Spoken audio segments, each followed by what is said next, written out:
మీరు ఇంజనీరింగ్ చేశారా? జాబ్స్ కోసం సెర్చ్ చేస్తున్నారా? 3600 మందికి పైగా స్టూడెంట్స్ కి జాబ్స్ వచ్చేలా చేసిన code Gyan 100 days software course లో జాయిన్ అవ్వండి. మీ కెరియర్ ని బిల్డ్ చేసుకోండి.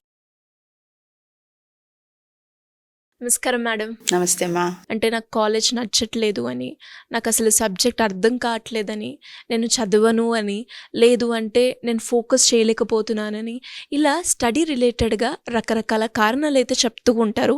దాన్ని ఎలా అవాయిడ్ చేయాలి అని. ఎందుకు మేడం? అంటే అలా రీజన్స్ చెప్పడానికి రీజన్స్ ఏంటి?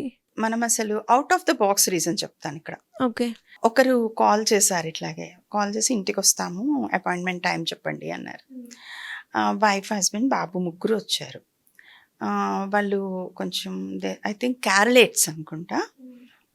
ఆ బాబు ఇంగ్లీషే మాట్లాడతాను, తెలుగు అర్థమవుతుంది కానీ నేను చెప్పలేను అన్నాడు. ఓకే.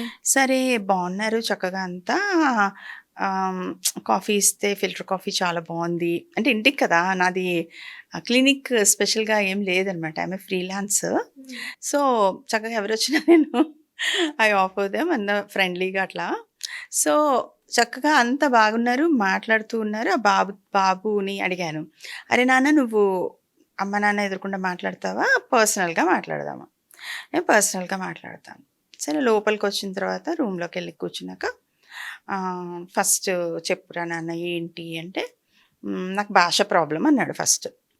ఏంటి అంటే, నేను 9th ఇక్కడికి వచ్చాను, 9th 10th ఇప్పుడు నేను చైరన్ కాలేజీలో నేను ఇంగ్లీష్ మాట్లాడుతుంటే నేను ఏదో పాష్ అనుకుని ఎక్కిరిస్తున్నారు, ఒక రీజన్. ఆ తర్వాత నాకు లెక్చరర్స్ కొంచెం రఫ్గా మాట్లాడుతున్నారు, నచ్చట్లేదు, నెక్స్ట్ రీజను.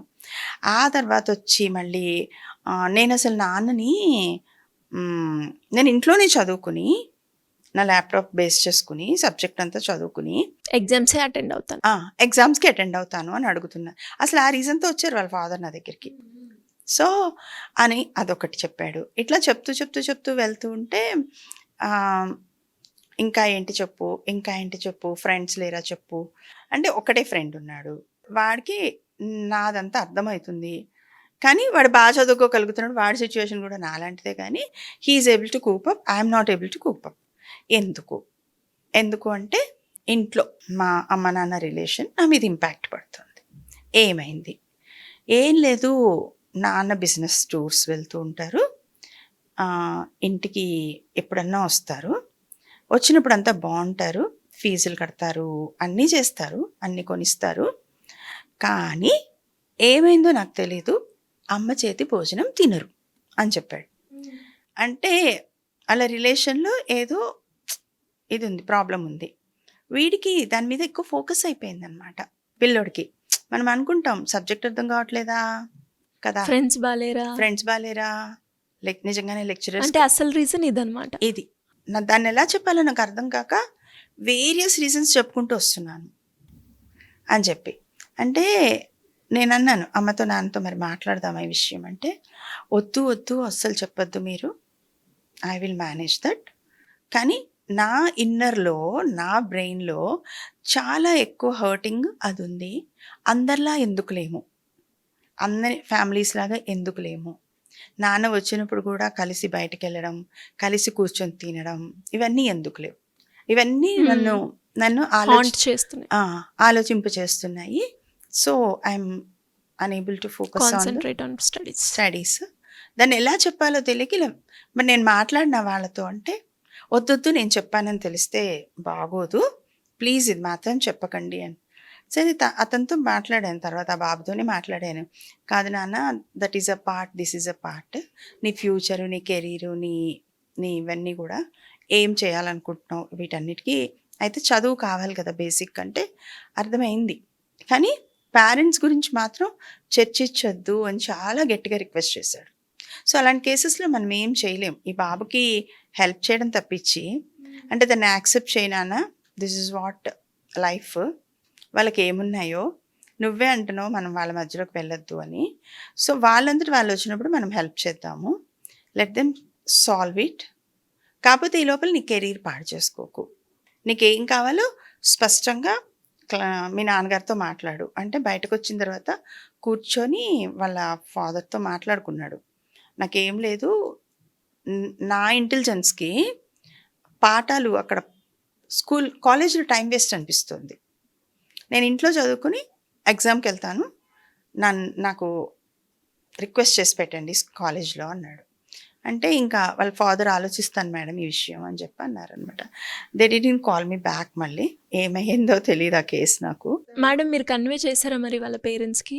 చేయలేదు నాన్న, ఎందుకంటే బాబు మీద ఇంపాక్ట్ ఎలా పడుతుందో మనకు తెలియదు కదా. ఇప్పుడు ఎవరైనా కూడా వాళ్ళకై వాళ్ళు వచ్చి చెప్తే కానీ మనం మాట్లాడుకోకూడదు. మనకి తెలిసినా కూడా మీరు ఇలా అంట కదా, అలా అంట కదా, మళ్ళీ అది ఎట్లాంటి ఇంపాక్ట్ ఆ బాబు మీద చూపిస్తుందో. సో ఇవన్నీ నాకు తెలియవు కాబట్టి కామ్గానే ఊరుకుండిపోయాను అనమాట నేను. So if really they want to solve, లేకపోతే దే వాంట్ టు అలా ఆలోచించుకున్నప్పుడు దే విల్ కమ్ అనుకుని ఇంకా. అంటే కొన్నిసార్లు మీరు చెప్తూ ఉన్నప్పుడు అంటే పిల్లోడు చదవలేదు అంటే చదువుకి సంబంధించిన స్కూల్ బాగాలేదనో, లేదంటే ఫ్రెండ్స్ బాగాలేదనో, లేదంటే వాడికి అర్థం కావట్లేదనో టీచర్స్ చెప్పింది అని అనుకుంటాం. కానీ దాని బిహైండ్ రీజన్స్ ఇవి కూడా ఉంటాయి.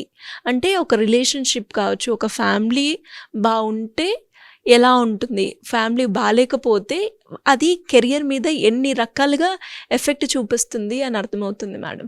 ఖచ్చితంగా అది ఆలోచించాల్సిన విషయమే. ప్రతి ఒక్క ఫ్యామిలీలో కూడా ఇలాంటి మనం చూస్తూ ఉంటాం. వేరియస్ రీజన్స్ చెప్తారు, పిల్లలు డైరెక్ట్గా చెప్పలేరు కదా. సో చాలా ఇంపాక్ట్ ఉంటుంది. వీళ్ళు మేమిద్దరం మధ్యలో ప్రాబ్లం కదా అనుకుంటారు, కానీ అది మొత్తం ఫ్యామిలీ ప్రాబ్లం అవుతుంది కదా. డెఫినెట్గా మేడం. పిల్లలు చెప్పగలిగిన ఏజ్ అంటే ఎవ్వరూ చెప్పలేరు. ఈవెన్ పెద్దవాళ్ళు అయితే ఏమన్నా కొంచెం అరే జాగ్రత్త చూసుకుంటారా, ఇంపాక్ట్ పడుతుంది పిల్లల మీద అని చెప్పొచ్చు. ఇవాళ రేపు తల్లిదండ్రులకు కూడా ఎంత మాట్లాడే చొరవ ఉందో కూడా మనకు తెలియట్లేదు. ఇలా చాలా చాలా ఇంపాక్ట్స్ ఉన్నాయి. Thank you ma'am, thank you so much. Welcome Siri.